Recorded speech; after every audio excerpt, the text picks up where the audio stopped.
A UN human rights official is calling on Canada and other nations to boycott next year's G20 summit in Saudi Arabia. She wants Saudi Arabia to take responsibility for the killing of journalist Jamal Khashoggi. She made the comments at an international conference on media freedom co-hosted by the Canadian government. For a closer look at this, we have reached Dennis Horak. He's the former Canadian ambassador to Saudi Arabia.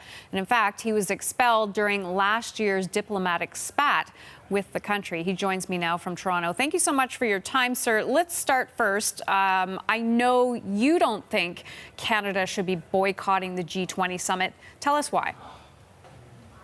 The G20 has a number of countries that have challenging, let's say, human rights records, and they don't share our same values. And we have to understand that if we're going to be part of that grouping, that we're going to have to accept that sometimes these countries are going to host the G20. If we have a problem with that, then we should leave the G20, which would be a mistake, but that's our alternative.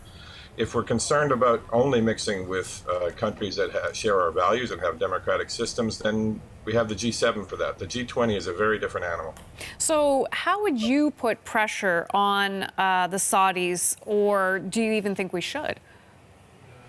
I'm more in favor of engaging them. And I know that sounds odd given Khashoggi and various other things, but it's a country that is going through some important changes, some important reforms, and I think the best way to encourage those is to engage them, and also, to talk to them about some of the things, the behaviors that we do have a problem with. I don't think isolating them is going to impact that at all.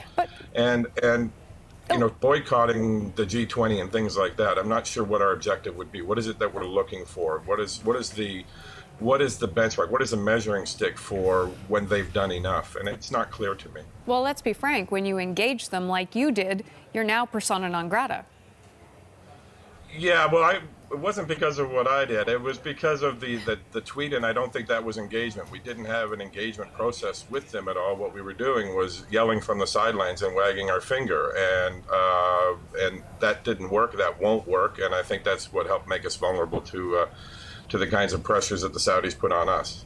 Now, when you talk about engaging them, you are the former ambassador. How do you do that when you have a country that is violating so many different areas of human rights?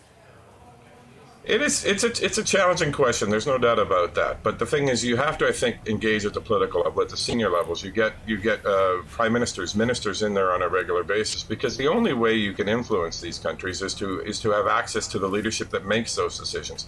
And the only way you have access, the only way you have influence is through that sort of access. It's not from yelling on the sidelines. And so it's a process. I know it can be very uncomfortable sometimes, but it's a pretty simple formula that engagement equals access, and access opens the opportunity for influence. Now, some of the things we're talking about, Khashoggi's death, Canada has been outspoken on that, and in other areas as well. Is Canada doing enough, though? We're doing what we can, and I think other countries are doing what we can as well. I would prefer that we had a fuller relationship with them, as I said, because I think you engage these countries to try and moderate their behavior. And so I think we should be looking to do that, but it's difficult, and I get that.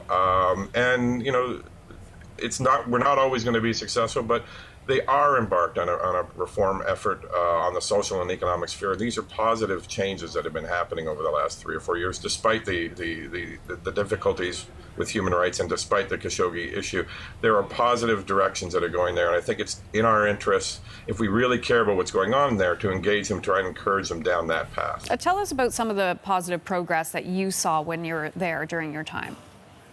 There were a lot of changes. They really restricted the role of the religious police, for example, who are forbidden now from approaching women or anybody else. That was an important change. The driving issue, of course, we've seen some extra controls put on the kinds of sermons that are delivered in mosques.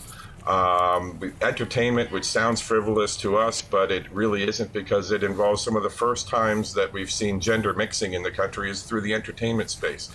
all of those sorts of things to try and make Saudi lives a little bit better, and economic changes to try and increase the number of women in the workforce. More than 50% of the students in post-secondary education right now are women.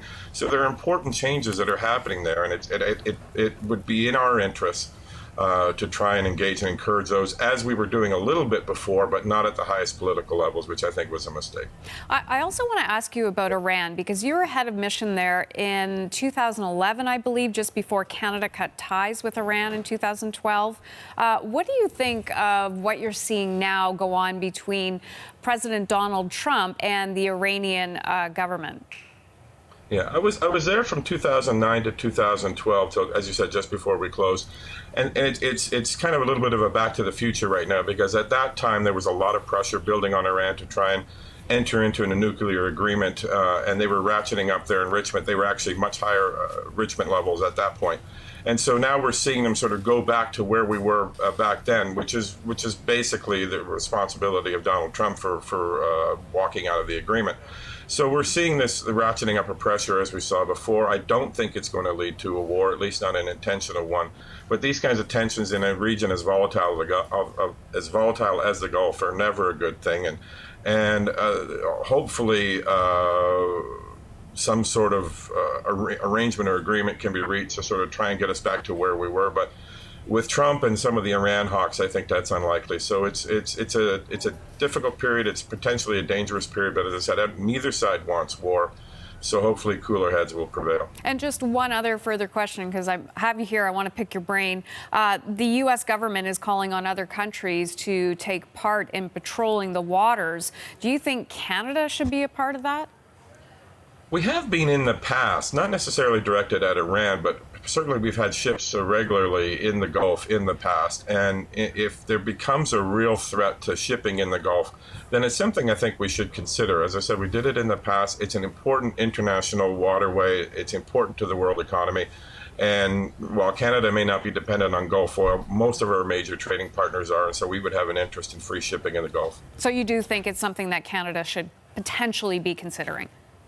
We should, but it would depend if tensions ratchet up a bit, I think then, or if there was a real threat to shipping in the Gulf, then yes. But I wouldn't want it to be seen as part of an anti-Iran alliance, at least at this stage, until Iran starts to really threaten shipping through the Gulf of Hormuz. What about increasing sanctions? On Iran, no, I don't think we should. The problem is that a lot of the sanctions that are being put in by the U.S., most countries don't agree with. But the problem is many companies do, or have no choice but to follow, or they risk their interests and their business in the United States. So that's where we were in 2009 to 12. That even though governments didn't necessarily have the same regime of sanctions that the U.S. did, companies felt they had to choose between Iran and the U.S., and of course they'll always choose the U.S., which makes economic sense for them. So that's where we may end up, but I don't think the government should be putting on additional sanctions, no. Dennis Horak, I want to thank you for all your insights on both Saudi Arabia and Iran today. I appreciate it. Thank you. Dennis Horak is a former Canadian ambassador to Saudi Arabia.